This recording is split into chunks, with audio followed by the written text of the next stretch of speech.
kemudian nanti bagaimana cara pengambilan keputusannya ya. Nanti kita akan belajar apa itu pengambilan keputusan investasi modal, kemudian jenis-jenisnya apa saja, kemudian nanti model untuk analisis investasinya seperti apa. Jadi penilaian layak atau tidak layak untuk keputusan investasi modal itu seperti apa sih, pakai metode apa saja, nanti kita akan pelajari ya. Ya, ini gambarnya pagi-pagi enak sekali ya kalau kita ngeteh ya. Jadi siapa yang nggak tahu produknya Sariwangi ini ya. Jadi ini di pasaran banyak sekali ya, mudah kita temui, bahkan yang kemasan kecil ya, yang 1000-an gitu.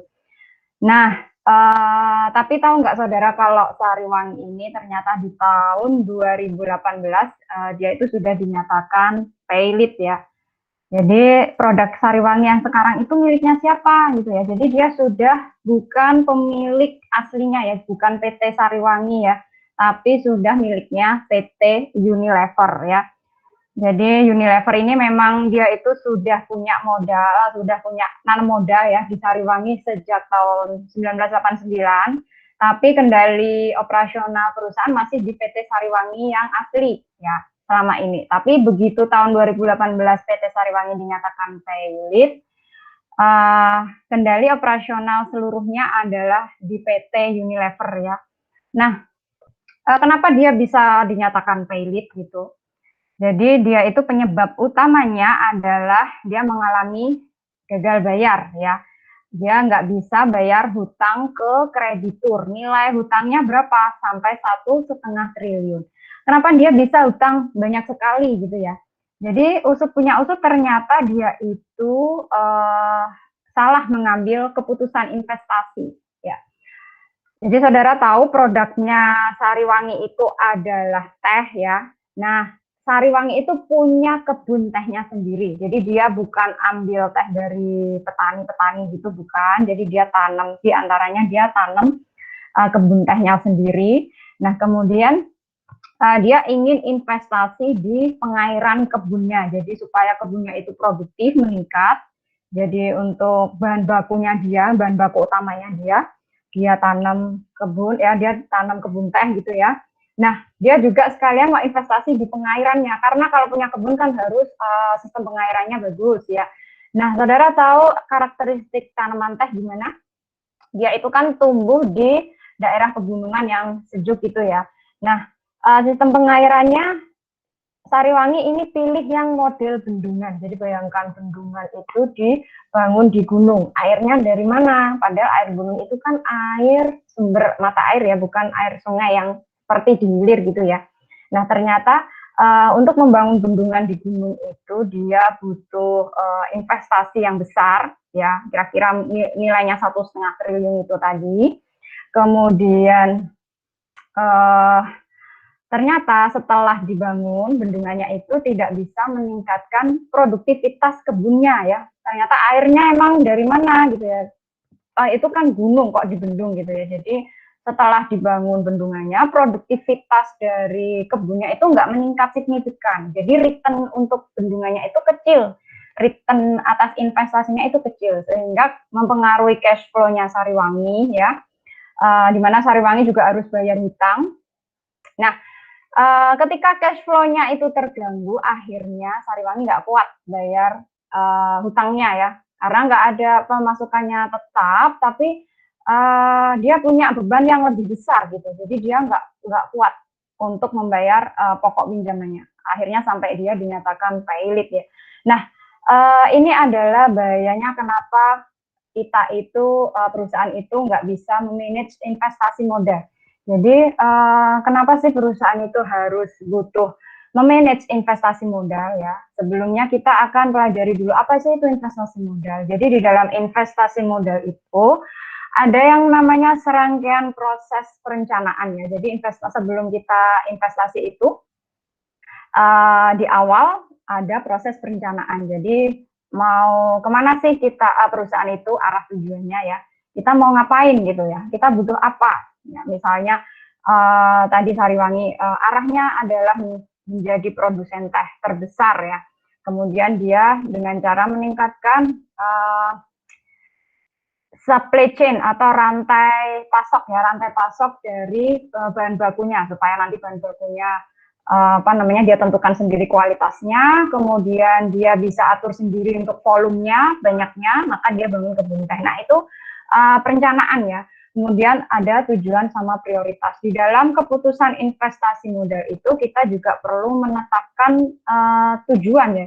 Tujuan investasi itu untuk apa ya?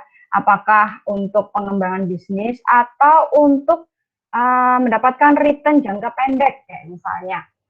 Nah, di dalam pengambilan keputusan investasi modal juga tentunya ada yang namanya skala prioritas. Ya, seperti kalau kita sendiri ya, kalau kita punya uang misalnya 1 juta, uang itu mau dibuat ngapain ya? Mau beli motor, kok 1 juta nggak cukup. Mau jajan ya, atau mau beli baju baru ya, baju baru. Nah,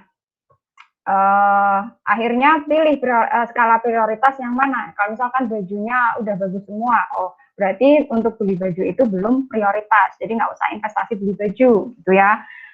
Jadi sekarang butuhnya jajan. Nah, perusahaan juga gitu sama, dia juga punya skala prioritas. Mana sih yang butuh didahulukan? Mau beli, mau bangun pabrik baru atau mau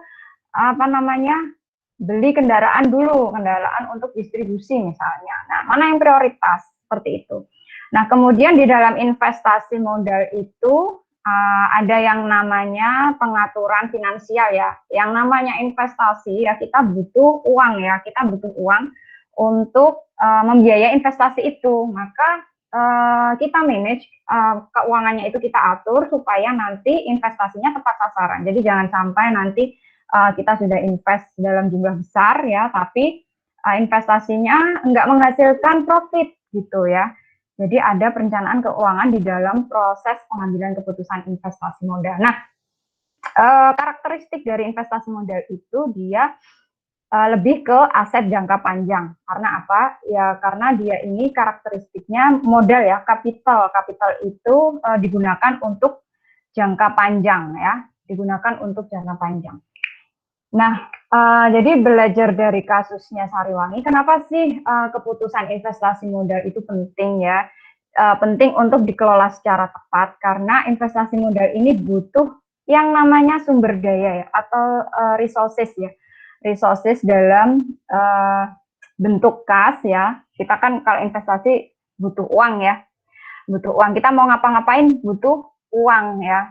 Kita mau jalan butuh uang, mau beli baju butuh uang. Nah, sama dengan perusahaan. Jadi cash flow itu adalah sumber hidupnya perusahaan. Dimana kalau tidak dimanage dengan baik akan membahayakan kehidupan perusahaan itu ya. Jadi investasi modal itu juga tingkat resikonya tinggi. Bayangkan kalau kita itu punya uang besar banyak ya. Kita mau investkan, misalnya kita punya uang 100 juta, kita mau investasikan di misalnya ikut beli tanah atau ikut beli saham.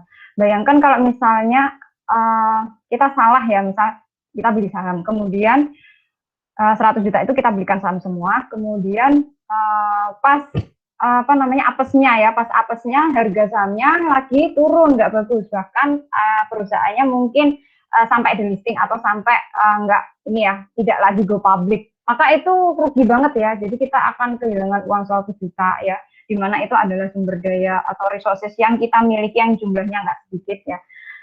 Kemudian kalau kita nggak manage ya, resiko kita kehilangan uang itu akan lebih besar ya, akan lebih besar ya gitu. Kayak Sariwangi itu tadi, boro-boro dia kehilangan uang 1,5 triliun, bahkan dia sampai dinyatakan pailit, sampai dia nggak bisa beroperasi lagi gitu ya, saking besarnya dampak dari salah pengambilan keputusan investasi modal gitu ya.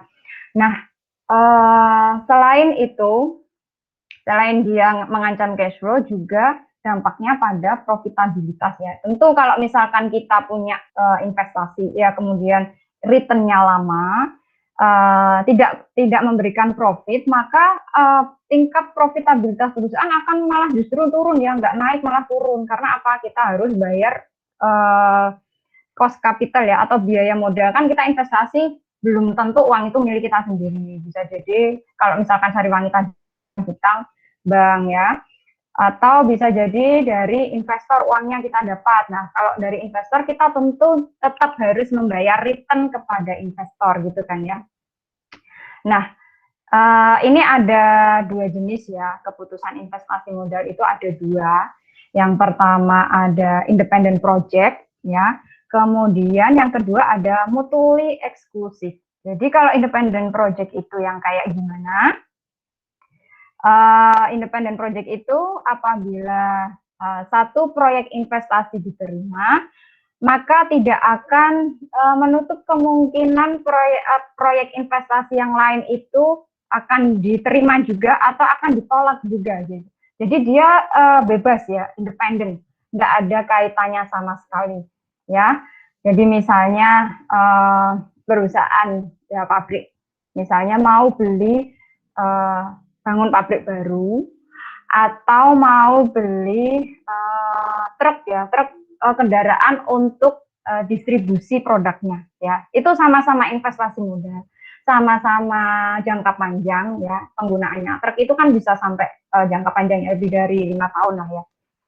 Nah, yang mana nih yang mau dipilih gitu. Jadi kalau misalkan perusahaan pilih untuk beli truk dulu ya, maka tidak menutup kemungkinan pada saat yang sama dia juga akan pilih untuk bangun pabrik baru. Tergantung apa? Tergantung dari ketersediaan dana, kemudian skala prioritasnya. Jadi karakteristiknya bukan melekat di jenis investasinya, tapi lebih kepada kemampuan perusahaan untuk investasi. Kalau misalkan perusahaan nggak jadi beli truk misalnya, belum tentu dia pada saat yang bersamaan juga tidak jadi bangun pabrik. Karena apa? Ya itu independent project ya, terpisah. Dia analisisnya sendiri-sendiri. Tapi kalau mutually eksklusif yang kayak gimana? Jadi kalau mutually eksklusif itu project investasinya itu saling berkaitan. Kalau kita terima satu pilihan, maka harus mau nggak mau menolak pilihan yang lain gitu ya. Jadi ini nggak mau diduakan ceritanya kalau mutual eksklusif kayak gitu ya. Jadi dia maunya satu ya, investasi aja nggak mau diduakan ya, apalagi aku gitu ya. Jadi mutual eksklusif itu contohnya kayak gimana ya? Misalnya apa ya, contohnya yang mudah, misalnya jalan tol, jasa marga ya, jasa marga, dia apa, BUMN yang mengelola pembangunan jalan tol ya. Nah, dia mau investasi di sistem pembayaran tol, mau pakai e-tol atau mau manual pakai petugas. Kalau dia implementasi yang e-tol, maka dia investasi di apa, peralatannya ya, peralatan yang itu apa, sensornya, kemudian untuk apa yang untuk kartunya itu alatnya, kemudian apa namanya di sistem ya, sistem pembayarannya ya. Jadi pakai e-tol itu nanti dia masuknya ke rekening mana, kalau kita debit dari flashnya pengguna jalan tol ya. Nah kalau yang manual berarti kita investasi di, selain di sistem pembayarannya, kita juga di ini tenaga kerja ya, karena pakai manusia itu ya, pakai human ya, pakai human resources kalau yang manual. Nah kita mau implementasi yang mana ya? Kalau pilih yang manual, maka kita nggak bisa install yang e-tol ya. Kalau misalkan jasa marga pilih yang e-tol, kemudian dia nggak bisa install yang manual. Kalau dua-duanya ya buat apa e-tol ya, kalau misalkan masih ada petugas gitu ya. Nah, itu adalah contoh proyek investasi yang mutually eksklusif. Harus pilih salah satu, nggak bisa diinstal dua-duanya, nggak bisa dipilih dua-duanya. Karena apa? Karakteristik dari investasinya itu nggak bisa untuk dijalankan bersamaan. Kayak tadi, e-tol atau sistem pembayaran tol yang manual, nggak bisa diinstal dua-duanya ya. Nah, itu adalah jenis keputusan investasi modal. Kemudian di dalam investasi modal itu ada basic kriteria, ada basic elemen ya, ada keywordnya. Yang pertama, keyword yang pertama atau elemen yang pertama ada investasi modal itu selalu berkaitan dengan long term capital asset atau aset jangka panjang. Aset jangka panjang itu aset yang nilainya signifikan, kemudian umurnya jangka panjang ya. Misalnya gedung, pabrik, kemudian kendaraan, tanahnya itu adalah capital aset ya, yang long term, yang jangka panjang. Kemudian elemen selanjutnya adalah adanya reasonable return. Jadi siapa sih yang kita mau investasi itu tapi kita nggak pengen balik modal gitu ya, kita nggak pengen dapat untung ya. Returnnya itu yang disebut reasonable return itu yang kayak gimana ya? Minimal investasi modal itu bisa mengcover biaya modal yang kita keluarkan ya. Minimal itu reasonable return-nya itu. Jadi tingkat return wajar. Kalau misalnya contohnya misalnya saya mau jualan bubur ayam pagi ini ya, buat sarapan ya, enak sekali ya. Ya, saya mau alih profesi jual bubur ayam. Kemudian saya modalnya jualan bubur ayam misalnya pinjem ya. Misalnya pinjem Mas Adi ya. Saya butuh 10 juta untuk jualan bubur ayam. Nah, berapa reasonable return ya? Minimal dari penjualan, minimal dari apa namanya? Investasi saya ya, investasinya Mas Adi itu minimal balik 10 juta ya. Ya, kayak gitu. Jadi minimal bisa balik biaya pokoknya, biaya investasi awalnya itu. Ya. Kemudian elemen selanjutnya adalah forecast ya. Forecast apa? Forecast cash flow. Jadi arus kas itu akan diproyeksikan ya, diproyeksikan di nilai yang sekarang. Jadi arus kas itu nilainya, dia punya nilai ya, punya nilai masa depan. Jadi arus kas masa depan ya. Jadi kalau kita investasi yang jangka panjang kan misalnya jangkanya 5 tahun, maka selama 5 tahun kita akan proyeksikan tahun pertama kita mau dapat kas berapa.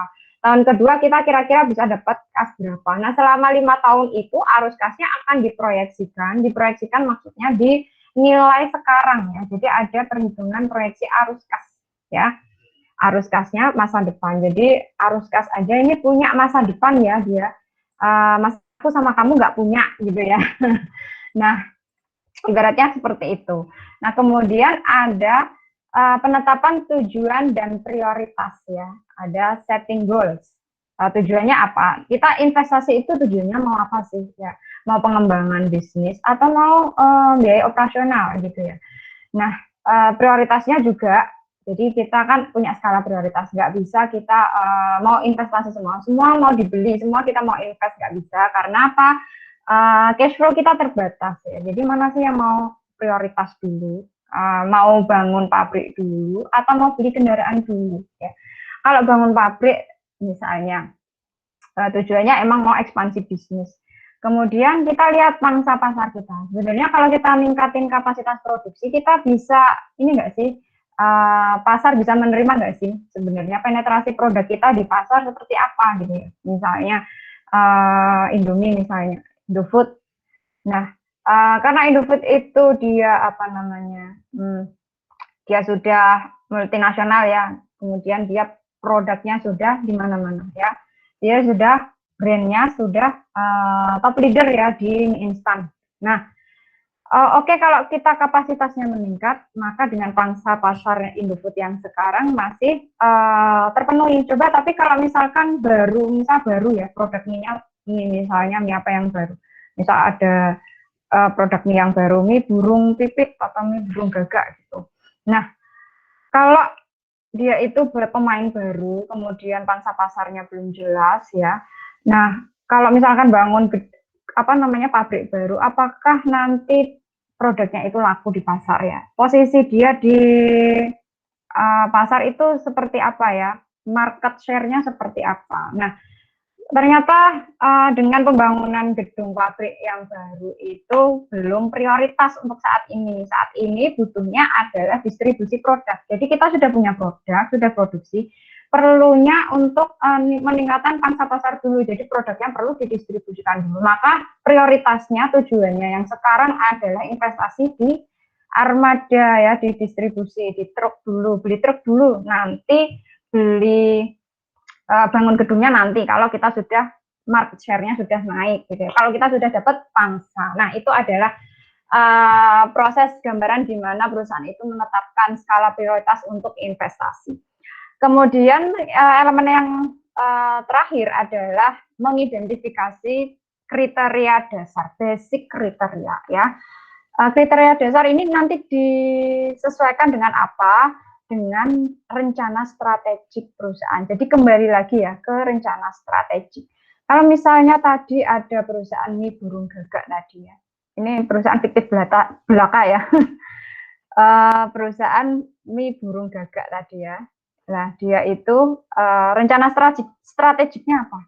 Misalnya mau jadi top leader di perusahaan mie instan, ya di produk mie instan, dia mau geser Indofood.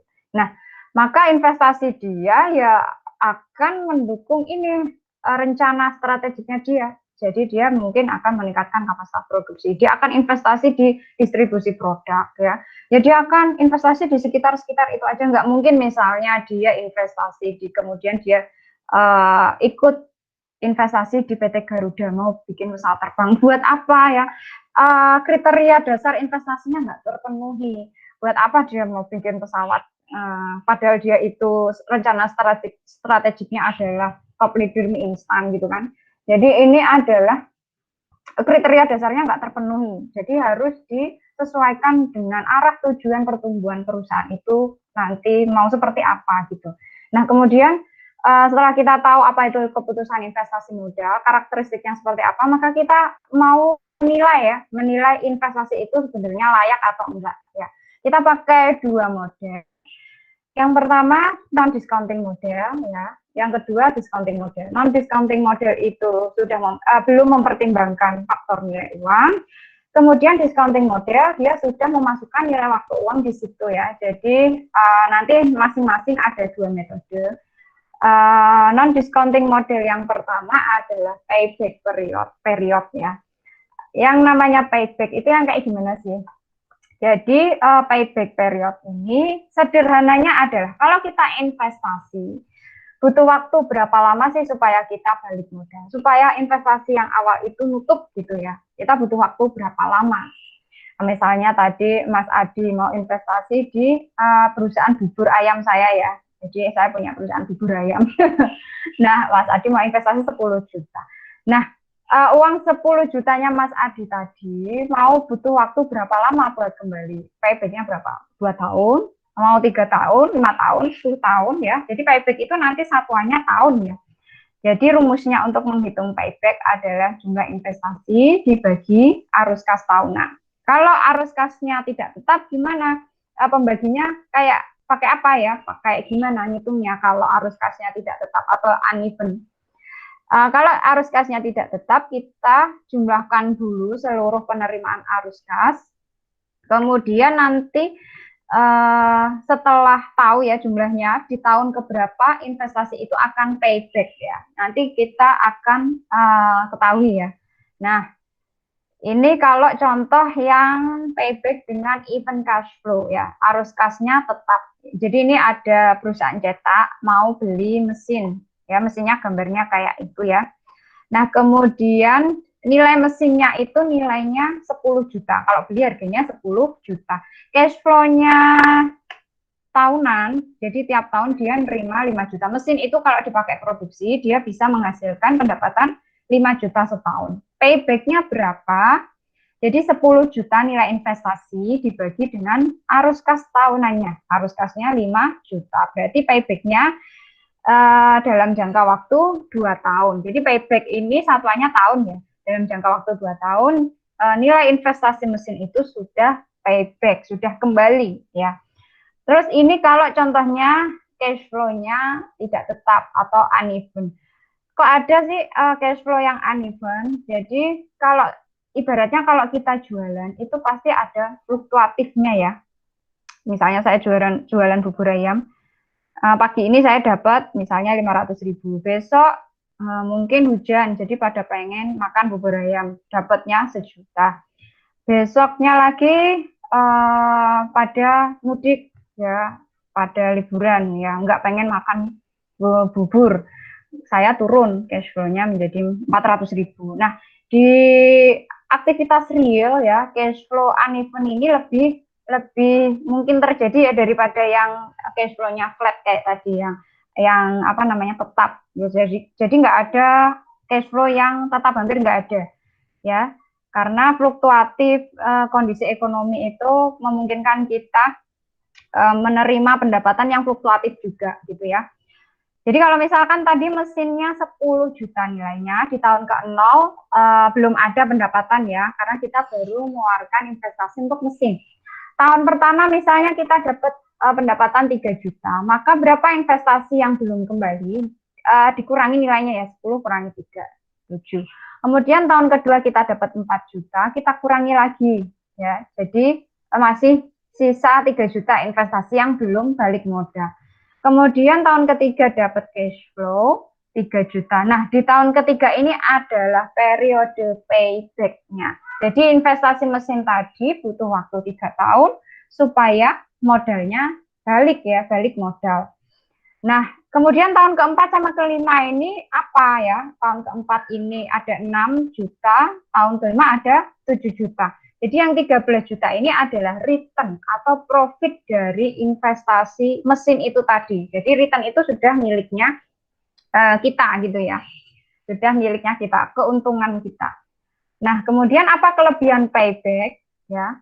Jadi payback itu kan dia karakteristiknya adalah berapa lama ya, dia ngitung berapa lama waktu kembalian investasi. Nah, dia itu bisa mengontrol resiko yang kaitannya sama ketidakpastian arus kas ya. Bukan ketidakpastian masa depan kita ya, itu ketidakpastian arus kas. Nah, arus kas seperti yang tadi saya bilang bahwa dia itu kan tidak bisa diprediksi tetap jumlahnya ya. Tahun pertama sampai kelima kita akan prediksi dapat pendapatan misalnya flat 5 juta, nggak bisa. Jadi pasti ada fluktuatif tergantung nanti penurunan atau kenaikan dari kondisi ekonomi ya. Kondisi. Mungkin pada saat itu inflasinya naik, kemudian harga barang naik ya. Kemudian datang kompetitor baru itu akan mempengaruhi proyeksi arus kas kita. Nah, payback ini sudah antisipasi dengan ketidakpastian itu tadi ya. Dia sudah bisa proyeksikan, misal tadi kayak tahun pertama dia dapat naik ya, kemudian tahun kedua mungkin turun, tahun ketiga naik lagi. Nah, dia bisa menghitung kalau misalkan arus kasnya tidak tetap atau tidak pasti, berapa lama paybacknya. Nah, dia bisa akomodasi itu. Kemudian kelebihan yang kedua adalah payback itu bisa meminimalisasi ya dampak atau akibat dari adanya likuiditas perusahaan ya. Likuiditas tahu likuiditas perusahaan. Jadi perusahaan itu kalau misalkan dia liquid, dia itu berarti sedang sehat secara finansial ya. Dia mampu membayar hutangnya ya. Nah, likuiditas itu terkait dari kemampuan membayar ya. Jadi dia mau misalkan dia sedang krisis atau financial distress, berarti perusahaannya kurang liquid. Perusahaan yang kurang liquid, maka dia akan memilih investasi yang payback-nya cepat ya, dengan payback yang cepat. Ya. Kalau misalkan dia uangnya terbatas, nggak mungkin dia pilih investasi yang payback-nya itu lama, misalnya 10 tahun, 20 tahun. Karena apa? Uangnya itu mau digunakan, mau diputar lagi untuk modal gitu ya. Uangnya itu mau digunakan lagi untuk membiayai operasional. Kalau terlalu lama tertanam di dalam sebuah investasi, misalnya apa namanya, beli gedung gitu ya, itu kan returnnya lama ya, payback-nya lama. Kalau dia uangnya tertanam di gedung itu ya, maka dia akan mengalami kesulitan cash flow ya, kesulitan ini pendapatannya, dia profitnya turun, kemudian biaya operasionalnya dari mana, uangnya habis masih muter di investasi gedung gitu ya. Nah, kalau misalkan perusahaan itu sebaliknya dia liquid, dia punya banyak uang ceritanya, ya nggak masalah dia investasi di payback yang periodenya lama, ya nggak apa-apa. Karena apa? Dia masih punya sumber daya yang lain untuk membiayai operasional, kemudian bahkan untuk investasi yang lain ya. Ceritanya kalau kita punya banyak uang kan gitu ya, kalau kita uangnya sedikit kan mau ngapa-ngapain kita harus prioritas ya, prioritas yang mana yang mau didahulukan, kemudian yang mana yang kita bisa balik modal cepat kalau kita mau investasi misalnya, kayak gitu. Nah, kemudian kelebihan payback yang ketiga adalah dia bisa mengontrol resiko dari keusangan aset.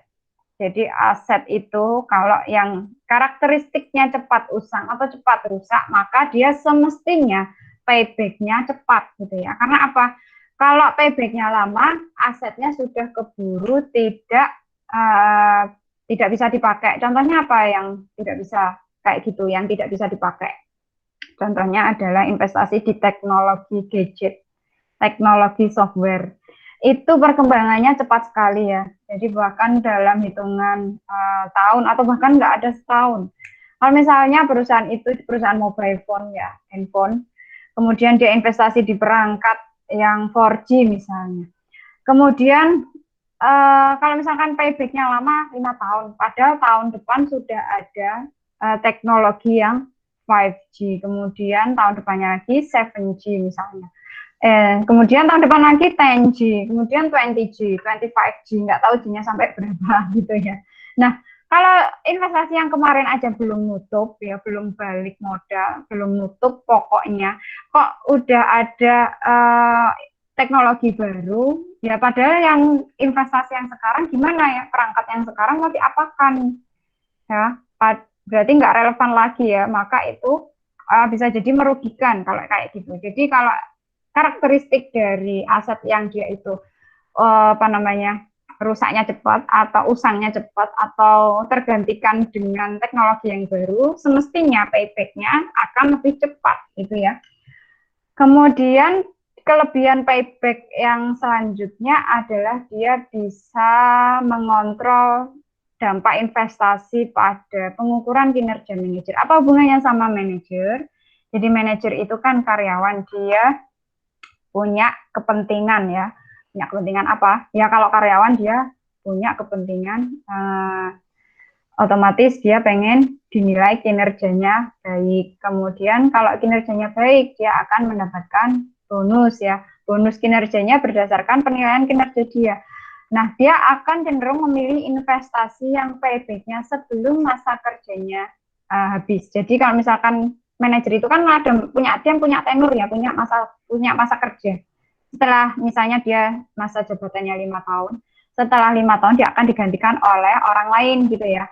Nah, kalau dia investasi di payback yang lebih dari masa kerjanya dia misalnya 10 tahun, nah gimana dia nanti di akhir masa jabatannya akan mendapatkan evaluasi kinerja, karena apa ya, belum investasinya belum bisa diukur kinerjanya menghasilkan profit atau tidak ya. Yang menikmati siapa? Yang menikmati adalah nanti manajer yang berikutnya di periode berikutnya. Nah, manajer cenderung nanti memilih investasi dengan payback yang sebelum masa kerjanya dia ya.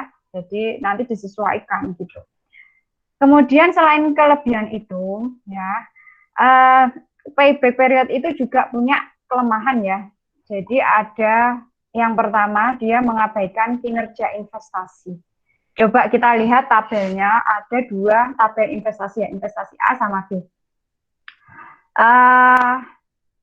Kalau investasi A, ya, ini sama-sama nilai awalnya 150 juta ya. Di tahun pertama ada 90.000, tahun kedua ada 40.000. Kemudian ini cash flow-nya ya semuanya. Nah, investasi A sama B ini sama-sama memiliki payback 2 tahun ya. Nilai investasinya dia 150.000. Nilai investasi awalnya. Investasi A 90 sama 60, investasi B 40 sama 110. Jadi sama-sama payback 2 tahun ya. Kalau kita mengabaikan kinerja investasi, kemudian mengabaikan nilai waktu uang, maka analisisnya jika dengan hanya menggunakan payback, maka pilihan investasi A baik investasi A atau investasi B sama-sama baiknya ya, sama-sama bagusnya, nggak masalah pilih salah satu. Jadi toh sama aja paybacknya 2 tahun. Tapi kalau kita lihat lagi kinerjanya, ya di tahun ketiga setelah periode paybacknya, ya coba kita lihat investasi A ada return berapa total 150. Di investasi B ada return total 75. Lebih banyak profitnya yang investasi A ternyata, karena returnnya lebih tinggi. Kemudian kalau dilihat dari nilai waktu uang tahu ya. Jadi semua sudah ambil mata kuliah akuntansi manajemen ya, sudah belajar nilai waktu uang. Jadi nilai waktu uang itu kan nilainya semakin lama ya, semakin menyusut. Nilai waktu uang sekarang itu lebih besar nilainya daripada nilai waktu uang 5 tahun lagi atau 10 tahun lagi ya. Jadi kalau misalkan investasi A itu tahun pertama dia dapat 90.000, investasi B tahun kedua dapat 40.000. Lebih besar yang mana? Lebih besar yang investasi A, nilainya 90.000. Dengan uang 90.000 itu perusahaan bisa menggunakannya untuk berbagai macam kebutuhan ya, misalnya dia untuk pemenuhan operasional lebih banyak, kemudian misalnya dia mau investasikan kembali lebih banyak, lebih besar gitu ya. Jadi ibaratnya kalau nilai waktu uang, kalau dulu saya punya uang 2.000, itu bisa buat uang saku saya selama berapa hari? 4 hari ya. Jadi saya bisa dengan uang 2.000 saya bisa ngapa-ngapain ya. Saya bisa makan kenyang, saya bisa pulang pergi sekolah naik angkot ya. Nah, kemudian saya bisa jajan ya. Jadi saya generasi berapa ya? Nah, bayangkan uang 2.000 sekarang ya nilainya. Uang 2.000 sekarang cuma bisa buat parkir motor. Mobil aja nggak bisa ya. Kemudian cuma buat bisa beli permen. Yang lollipop mungkin sudah 3.000 harganya ya. Jadi seperti itu ya, nilai waktu uang itu semakin lama semakin tergerus nilainya. Karena apa? Ada tingkat inflasi. Tingkat inflasi bisa dinolkan nggak bisa ya. Hanya bisa dikendalikan lajunya supaya tingkatnya wajar. Jadi kalau sampai nol dihilangkan itu nggak bisa ya. Inflasi itu karakteristiknya seperti itu. Nah, selain payback, model non discounting yang kedua adalah accounting rate of return ya. Jadi ada tingkat kembalian laba ya. Laba dari investasi. Ukurannya dari laba akuntansi. Laba akuntansi yang kayak gimana? Laba akuntansi itu tidak sama dengan cash flow. Kalau tadi payback itu pakai cash flow ya, tapi kalau accounting rate of return dia tidak sama dengan cash flow. Jadi kalau misalkan saya jualan bubur ayam, laba saya hari ini misalnya 400.000, belum tentu laba saya 400.000 itu sama dengan uang saya 400.000 pagi ini, enggak sama. Karena apa? Laba itu hitungannya ada accrual ya. Jadi nanti ada pengurangan penyusutan. Kemudian kalau misalnya piutang, ya efek piutang itu accrual ya. Jadi kan misalkan saya jualan bubur ayam, kemudian ada Mbak Anis mau beli ya, tapi bayarnya besok, ya besok pagi dia mau bayar bubur ayam besok pagi. Pagi ini saya bisa mengakui pendapatan bubur ayam saya misalnya harganya 10.000. Nah, pagi ini saya punya pendapatan 10.000 dari pembeliannya Mbak Anis ya. Nah, walaupun saya belum terima uangnya dari Mbak Anis. Nah, efeknya apa kalau saya bisa mengakui pendapatan? Efeknya adalah saya bisa mengakui laba saya hari ini juga ya, walaupun saya nggak terima uangnya. Jadi laba itu nggak sama dengan cash flow ya, nggak sama dengan arus kas. Nah, untuk menghitung ARR atau accounting rate of return, kita pakai rumus ini ya. Laba rata-rata bersih dibagi investasi awal, kalau perhitungannya berdasarkan investasi awal. Kalau berhitungnya berdasarkan investasi rata-rata, berarti pembaginya adalah investasi rata-rata. Kemudian laba rata-rata bersih itu yang kayak gimana? Dia jumlah laba bersih tiap tahun dibagi tahunnya ya. Tahunnya, itu laba rata-rata bersih. Kemudian investasi rata-rata itu kayak gimana? Berarti investasi awal ditambah nilai sisa. Nilai sisa yang apa? Kalau aset itu nilai sisa itu adalah nilai pada saat akhir umur ekonomisnya dia dijual laku berapa. Itu nilai sisa ya. Kalau ternyata dia nggak laku, misalnya jadi besi tua ya, misalnya motor di 10 tahun ya setelah umur ekonomisnya dia nggak laku dijual, jadi besi tua atau rongsok, maka dia nggak punya nilai sisanya 0. Nah, investasi rata-rata berarti investasi awal ditambah nilai sisa dibagi 2. Nah, ini kemudian ada kasusnya ya. Ada perusahaan medis mau investasi di peralatan medis. Kemudian total nilai investasinya adalah 100.000 ya. Umur investasinya 5 tahun. Cash flow-nya selama 5 tahun itu ada ini ya.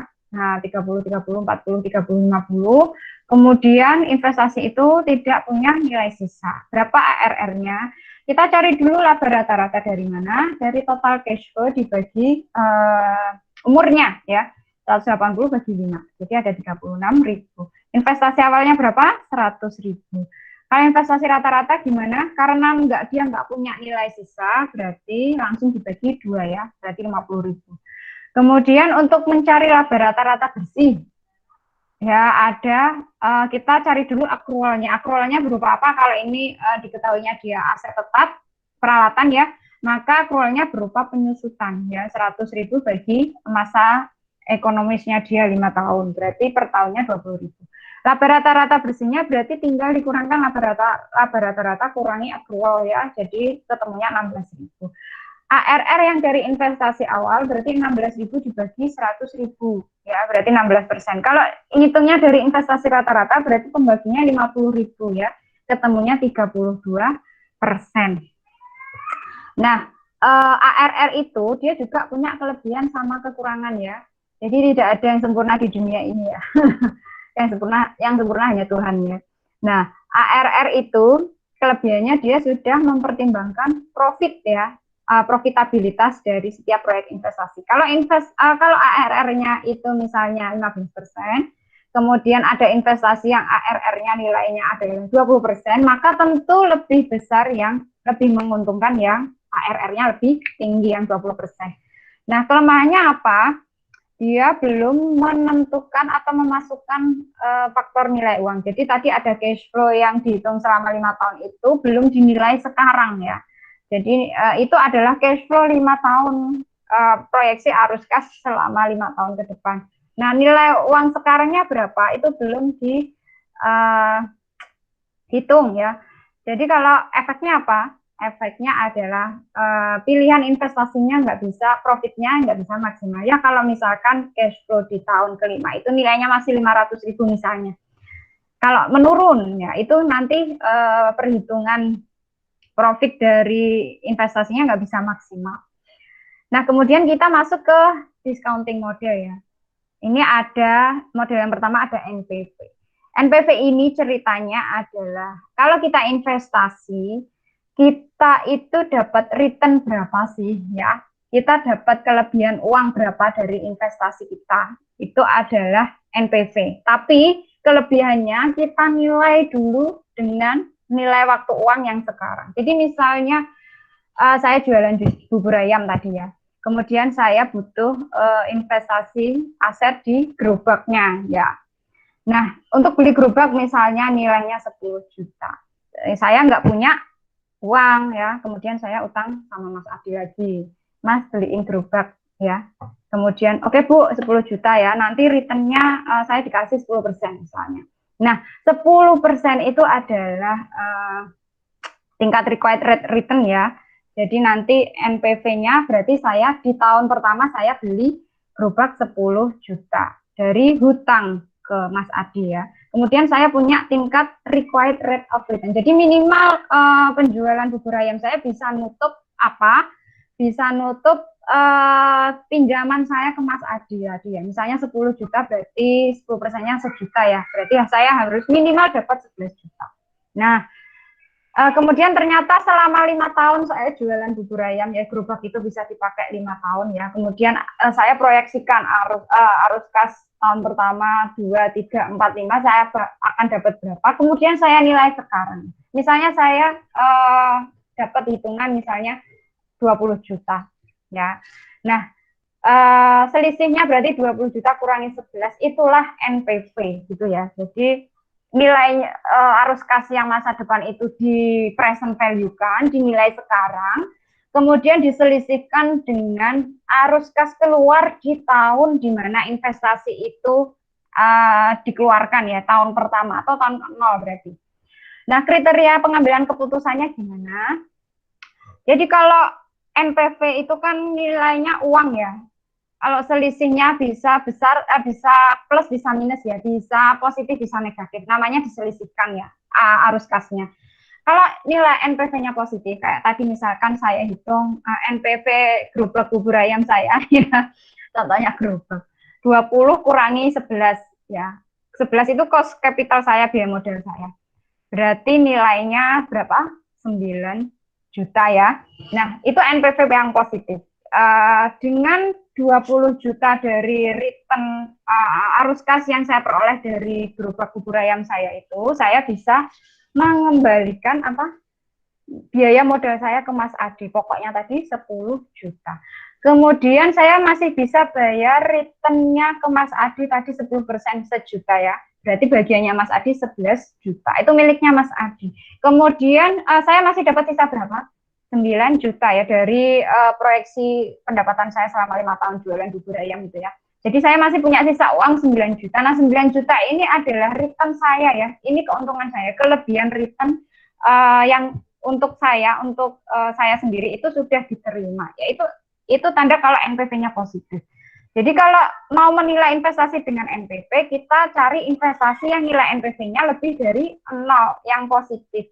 Kalau NPV-nya 0, kalau misalkan tadi setelah dihitung proyeksi bubur ayam saya dapatnya selama 5 tahun hanya 11 juta. Biaya modal saya berapa? 11 juta. Nah, 11 juta itu adalah ternyata uangnya Mas Adi semua ya. Berarti NPV saya 0. 11 kurangi 11. NPV saya 0. Pada tingkat NPV 0, investasi itu hanya bisa menghasilkan return minimal ya hanya untuk mengembalikan modal ke pihak ketiga, entah itu kreditur atau investor gitu ya. Jadi 11 itu miliknya Mas Adi semua, saya belum dapat return. Itu kalau NPV-nya 0. Nah, keputusannya gimana? Ditolak atau diterima kalau investasi ya NPV-nya 0? Tergantung nanti arah kebijakan perusahaan itu mau seperti apa gitu ya. Jadi investasi di nilai 0 ini bisa diterima, bisa juga ditolak. Kalau misalnya saya memutuskan untuk menerima, ya udah nggak apa-apa. Yang penting saya punya gerobak. Return saya keuntungan saya ya gerobaknya itu ya. Jadi gerobaknya itu sekarang milik saya. Kemudian nanti tahun berikutnya saya bisa menghasilkan. Setelah 5 tahun saya baru bisa untung, nggak apa-apa. Yang penting saya bisa jualan gitu. Oke, berarti itu diterima. Tapi kalau misalnya ditolak, nggak usah lah punya gerobak baru, saya ini aja, nggak usah pakai gerobak, ya misalnya di depan rumah aja. Karena apa? Toh saya juga baru buka, kalau saya nggak kuat ya, misalkan udah kerja ya, ternyata harus bangun pagi ngudeki bubur gitu ya, ternyata nggak untung, nggak usah lah ya. Berarti itu keputusan untuk ditolak. Terus kalau NPV-nya negatif atau kurang dari 0, misalnya proyeksi pendapatan bubur ayam saya tadi misalnya menjadi 9 juta ya, di present value kan menjadi 9 juta, berarti saya minus berapa? 3 juta, 2 juta ya, bener ya 2 juta. Nah, dengan 9 juta saya bayar biaya modal saya ke Mas Adi aja masih kurang ya. Masih kurang, padahal saya harus membalikan 10 sama sejuta ke Mas Adi. Sedangkan saya terimanya hanya 9. Saya tombok gitu ya, ceritanya tombok. Tombok tahu ya? Tombok itu ya nambahi gitu ya. Nah, kalau NPV-nya negatif berarti keputusan investasi itu harus ditolak ya. Karena apa? Buntung ya, bukan untung tapi buntung, merugikan. Nah, ini ada contoh perhitungan NPV. Ini ada rumah sakit, dia investasi di mesin CT scan ya. Mesin ini kalau dioperasikan, ya pendapatannya 300.000 setahunnya. Nah, kemudian nilai harganya mesin ini 320 juta. Umurnya mesin 5 tahun. Nah, kalau 5 tahun dipakai, mesin itu di akhir tahun kelima dia bisa dijual 40 juta. 40 juta nilai apa? Nilai residu. Nah, mesin itu dibiayai dari hutang bank, bunga banknya itu 12%, 12%, berarti tadi apa? Required rate of return, tingkat return minimal. Nah, kalau mesin ini dioperasikan gitu ya, konsekuensinya adalah modal kita bertambah. Untuk apa? Untuk bayari misalnya biaya listriknya naik, biaya tenaga kerja yang mengoperasikan mesin ini, kemudian piutang usaha yang terkait dengan pendapatan dari mesin ini ya, 40 juta nilainya. Kemudian estimasi biaya operasionalnya setahunnya adalah 180 juta. Nah, gimana cara identifikasi NPV-nya? Tahap 1 kita mengidentifikasi dulu cash flow tahunannya ya. Jadi tahun ke-0 ada kas keluar berapa? Ada pembelian mesin ya 320 juta. Kemudian ada modal kerja ya. Modal kerja itu kan kita nalangi dulu ya sebelum kita dapat pendapatan. Kita kalau mau jualan kan kita ngeluarin modalnya dulu ya. Kalau misalkan saya jualan bubur ayam, saya beli bahan baku, beli ayam, beli berasnya itu saya keluarkan dulu nilainya. Nah, ini adalah modal kerja. Tahun ke-0 pada saat tahun investasi mesin itu kita keluarkan sebanyak 360 juta. Nah, tahun pertama hingga kelima kita baru memperoleh pendapatannya. Pendapatan tahunannya berapa? 300 juta. Kemudian beban operasionalnya 180 ribu ya. Nah, di sini ada cash flow masuk 120 juta. Bersih ya ini. Kemudian tahun kelima, di mana investasi itu apa namanya di akhir periode ekonomisnya ya, kita hitung dulu nilai sisanya. Jadi selain pendapatan sama beban operasional, tadi kita masukkan nilai sisa. Kalau dijual mesinnya laku 40 juta, nambahin cash flow. Kemudian kalau mesin itu di tahun kelima sudah tidak dioperasikan, maka kita ada pengembalian modal kerja, pemulihan. Kita di tahun kelima itu nggak perlu lagi bayar listrik, nggak perlu lagi bayar tenaga kerja ya, sebesar 40 juta kita pulihkan dulu modal kerjanya ya, ditambahkan di cash flow ya, ketemu 200 juta tahun kelima. Kemudian NPV-nya gimana? Kita pakai yang namanya faktor diskonto ya. Ini bisa dilihat di tabel atau mau pakai rumus ya. Rumusnya ini 1/1 plus I. I itu tadi adalah required rate of return. Pangkat T itu adalah tahun ya. Tahun ke 0 berarti pangkat 0, tahun 1 berarti pangkat 1 ya. Arus kas yang tahun ke-0 jangan lupa diberi tanda ya minus ya, dia berarti kas keluar ya. Kalau enggak di tandanya enggak dibedakan nanti ke jumlah di sini NPV-nya bisa salah ya. Ini dikurung ya, berarti tandanya dia kas keluar. Ada kas keluar 360 juta tahun ke-0, kemudian tahun pertama sampai keempat kas flow-nya berapa ini? Yang tadi di tabel hitam 120 juta. Tahun kelima ada 200 juta cash flow ya. Nah, faktor diskontonya ini setelah dihitung ya, ini bisa dilihat di tabel tingkat bunga 12%, kemudian tahun ke-0 berapa, 1 berapa, 2 berapa gitu ada di tabel, di buku ada ya. Kemudian nanti nilai sekarangnya gimana? Dikalikan arus kas dengan faktor diskonto dikalikan. Nah, kemudian kita selisihkan totalnya, ketemu NPV-nya adalah 117.960. Ini berarti apa NPV-nya? Positif ya. Kalau positif berarti tadi investasinya menguntungkan, bisa diterima, layak diterima gitu ya. Itu kriteria penilaian dengan NPV. Kemudian model diskonto yang lain adalah IRR ya. Di mana IRR ini dia itu ceritanya singkatnya adalah tingkat suku investasi ya, tingkat suku apa namanya, tingkat return investasi di mana tingkat pada saat tingkat tersebut NPV-nya 0 gitu ya. Jadi sederhananya kalau misalkan tadi nilai investasinya misalnya NPV-nya misalnya tadi yang mesin tadi 117 juta. Nah, 117 juta itu berapa persen dari nilai investasi awal kayak gitu. Itu tapi kalau IRR tapi sudah di net present value kan. Maksudnya nilai arus kasnya proyeksinya sudah dinilai sekarang ya. Jadi tingkat suku bunga pada saat nilai sekarang ya. Nah, menghitung IRR ini dengan trial and error ya, nggak bisa kita gunakan rumus ya. Karena apa? Ya, karena kita mau cari I-nya ini ya. Jadi ini ada rumus ya di sini ya. Nah, IRR kalau misalkan arus tetap kita hanya bisa tahu faktor diskontonya. Faktor diskonto itu yang mana sih? Yang ini. Kalau NPV itu yang ini, misal 0,893, 0,797. Nah, kalau IRR dengan arus kas tetap kita baru cari ininya loh 0,893-nya. Nah, kita tuh mau cari I-nya ini berapa. Nah, itu kan kalau di rumus nggak bisa ya. Kalau di rumus nggak bisa. Harus trial and error. Kalau ini arus kasnya tidak tetap juga sama ya. Nah, kriteria pengambilan keputusan dengan IRR gimana? Kalau IRR-nya lebih besar dari required return ya, maka investasi itu diterima ya. Kalau sama, berarti investasi itu bisa diterima atau bisa ditolak gitu ya. Kalau tingkat return investasinya itu kurang dari required return, maka investasi itu ditolak. Karena apa? Rugi gitu ya. Ini contoh IRR dengan arus kas yang even cash flow yang tetap. Jadi kalau arus kas tetap kita baru tahu diskon faktornya aja, belum tahu prosentase return investasinya berapa, belum tahu. Karena apa? Kita harus trial and error pakai tabel gitu ya. Nah, ini ada rumah sakit, dia investasi di peralatan ICU nilainya 1.200.000. Nah, Peralatan itu bisa menghasilkan pendapatan 499.500 selama 3 tahun ya. Kemudian investasi itu dibiayai dari investor, di mana tingkat return untuk investor adalah 10%.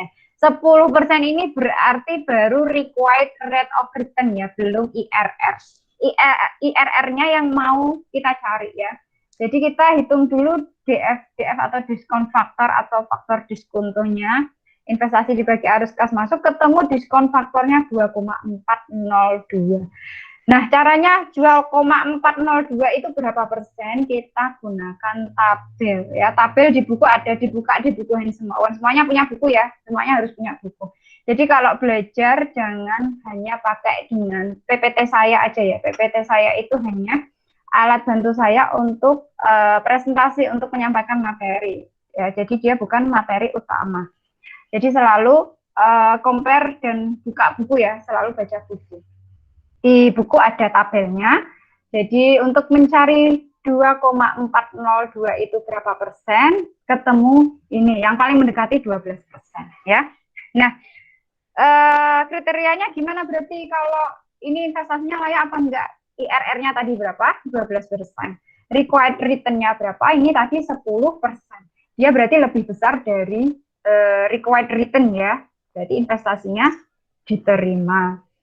Kalau ini ada contoh IRR dengan arus kas yang uneven, yang tidak tetap ya. Nah, kalau yang tidak tetap kita benar-benar yang trial and error ya, karena apa, diskon faktornya aja kita nggak bisa hitung, karena apa, harus pangkatnya ini per tahun ya nih, pangkat T tadi loh ya, yang 1 plus I itu tadi pangkat T itu per tahun ya. Jadi ini kalau dimasukkan rumus aja dia belum bisa diketahui diskon faktornya. Jadi kita harus yang trial and error. Jadi asumsikan ada mesin hijau ya, nilainya 10.000. Kemudian cash flow tahun pertama 6.000, cash flow tahun kedua 7.200 ya. Kita mau hitung IRR-nya. Pertama kita cocokkan dulu nilai investasinya berapa? 10.000-nya. Ya, kita masukkan rumus ini ya. Nanti pengalinya faktor diskontonya kita pakai trial and error. Misalnya kita pilih tingkat diskontonya 18%. Faktor diskonto tahun pertama itu 0,847, tahun kedua 0,718 ya.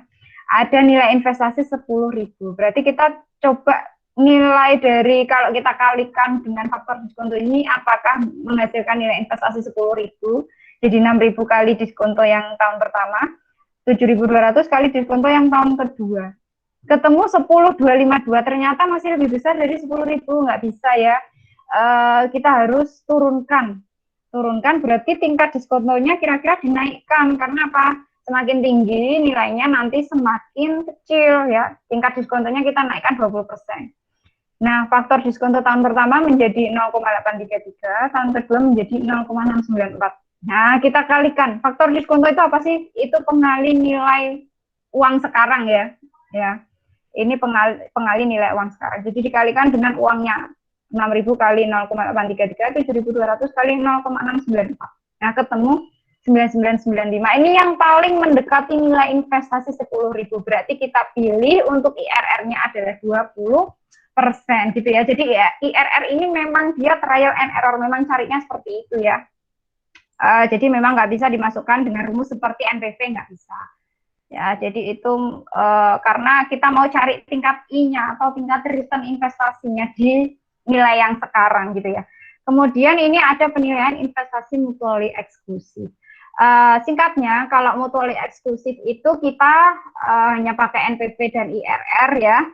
Nah, yang mana yang dipilih antara NPV dengan IRR? Kalau misal ada investasi yang NPV-nya tinggi tapi IRR-nya rendah, kemudian ada investasi yang NPV-nya rendah tapi IRR-nya tinggi. Kalau mutual eksklusif cirinya kan tadi kalau misalkan kita pilih satu investasi maka yang lain harus ditolak gitu ya. Nah, jadi dia menghasilkan perhitungan NPV dan IRR yang beda gitu. Karena apa? Karena memang pilihannya hanya satu gitu ya. Jadi nanti indikator dari NPV sama IRR-nya akan memberikan hasil yang beda. Nah, Kalau untuk menilai investasi yang mutual eksklusif, kita berarti hanya fokus di NPV aja. Karena apa? Karena IRR-nya itu dia hanya fokus estimasi ya. IRR tadi kita udah belajar ya cara ngitung IRR aja, trial and error ya. Jadi IRR itu yang dianggap hanya estimasi atau prediksi dari tingkat return.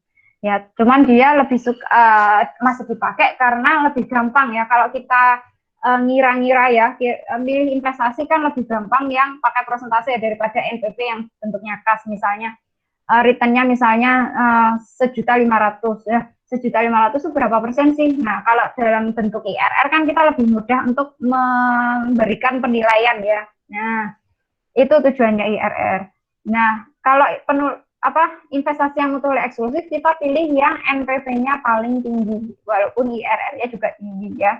Nah, tahap pertama ada 3 tahap ya. Kita nilai dulu cash flow-nya atau arus kas, kemudian kita hitung NPV dari tiap investasi, kemudian kita identifikasi mana NPV yang paling besar. Nah, coba kita lihat kasusnya ya. Di sini ada rumah sakit, dia mau instalasi limbah ya. Ada IPAL sederhana sama ada IPAL biofilter. IPAL biofilter itu lebih mahal ya, dia butuh peralatan yang lebih mahal, kemudian berarti nilai investasinya lebih mahal. Nah, tapi dia bisa mendapatkan pendapatan yang lebih tinggi juga, karena apa? Karena rumah sakit itu ternyata letaknya adalah dekat dengan pemukiman penduduk ya. Dimana kalau instalasi limbahnya kurang baik atau kurang bagus gitu ya, maka potensi pencemaran sumber airnya akan menjadi lebih tinggi. Ya, kalau pakai IPAL biofilter, maka potensi pencemaran airnya menurun, lebih kecil ya, lebih efektif ya, lebih efektif untuk instalasi limbahnya.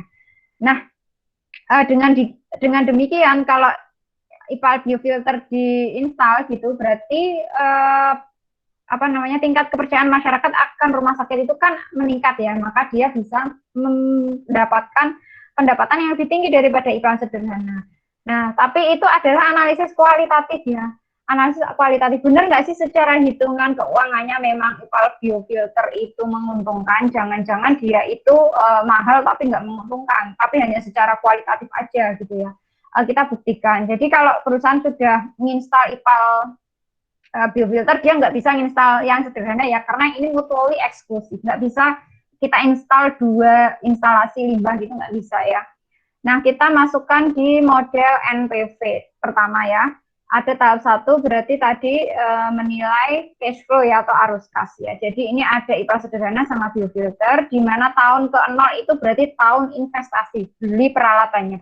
Tadi nilai peralatannya yang sederhana 180.000, yang biofilter 210.000 ya. Kemudian kita nilai proyeksi arus kas masuk ya. Arus kas masuknya berarti dari pendapatan kurangi biaya operasional. Yang IPAL sederhana 60.000, yang biofilter 70.000. Ini asumsinya adalah dia flat ya. Arus kas tetap, even cash flow. Nah, NPV yang sederhana berapa? Kita hitung faktor diskontonya ya. Jadi arus kas yang tahun ke-0 kita beri tanda dia berarti arus kas keluar, dikurung ya. Faktor diskonto tahun ke-0, karena kalau pangkat 0 itu ketemunya 1 semua ya, berarti ini 1. Nah, nilai sekarangnya berarti tetap 180.000, minus 180.000. Nah, kemudian tahun pertama hingga ke-5, itu cash flow-nya ini kan tetap tadi ya. Nah, karena tetap, kita bisa tambahkan faktor diskontonya ya. Faktor diskontonya tadi, misal tadi tidak ada rumusnya ya, nanti bisa dihitung. Jadi tahun pertama berapa, 2 berapa, 3 berapa, 4 berapa, 5 berapa, ditambah, di total ketemu 3,605, dikalikan dengan 60.000 ya, ketemu nilai sekarangnya ini. Maka NPV-nya diselisihkan, ketemu 36.300 yang sederhana. Yang biofilter berapa NPV-nya? Ini ada 42.350. Kemudian untuk IRR-nya, diskon faktornya tadi ketemu 3 ya, dari investasi awal 180 dibagi arus kasnya 60. Nah, yang biofilter ternyata kebetulan sama juga, dia diskon faktornya 3, sehingga kita lihat tabel ya, diskon faktor diskonto yang nilainya 3, umurnya 5 tahun berapa persen, ternyata ada di 20%. IRR-nya diperolehlah 20%. dengan tingkat IRL yang sama memberikan NPV yang lebih besar yang biofilter. Oh, ternyata benar secara hitungan kuantitatif IPAL biofilter memang lebih menguntungkan ya, walaupun dia secara kualitatifnya memang ternyata lebih menguntungkan yang biofilter ya secara kualitatif tadi, secara analisis kualitatif, dan didukung kuantitatifnya dia juga menguntungkan, akhirnya bisa dipilih yang IPAL biofilter walaupun dia butuh investasi yang lebih besar gitu ya. Nah, ini ada tabel, ini tabelnya ya, bentuknya kayak gini, nanti di buku Hansen Mohon ada ya, dibuka ya.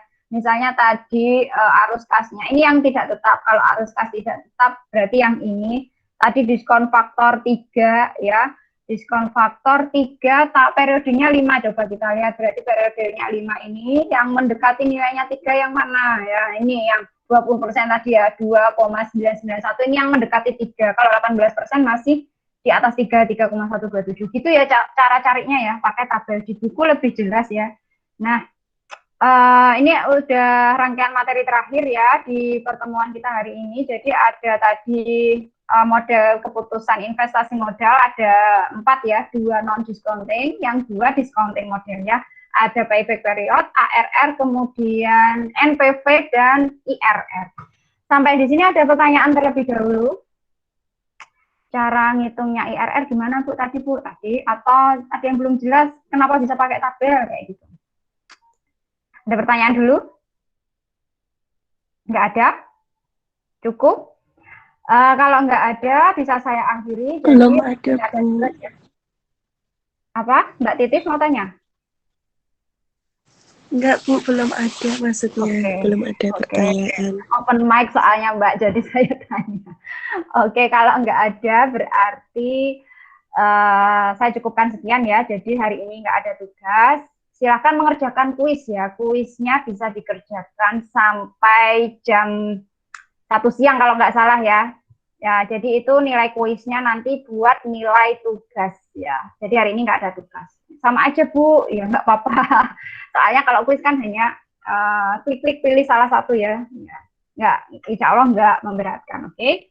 Kalau nggak ada pertanyaan lagi, saya cukupkan sekian. Kita jumpa lagi di pertemuan minggu depan ya. Jadi hari yang sekarang mau mandi silahkan mandi, yang mau sarapan silahkan sarapan dulu ya. Terima kasih atas perhatian saudara semuanya. Wassalamualaikum warahmatullahi wabarakatuh. Waalaikumsalam warahmatullahi wabarakatuh. Terima kasih Ibu. Sama-sama.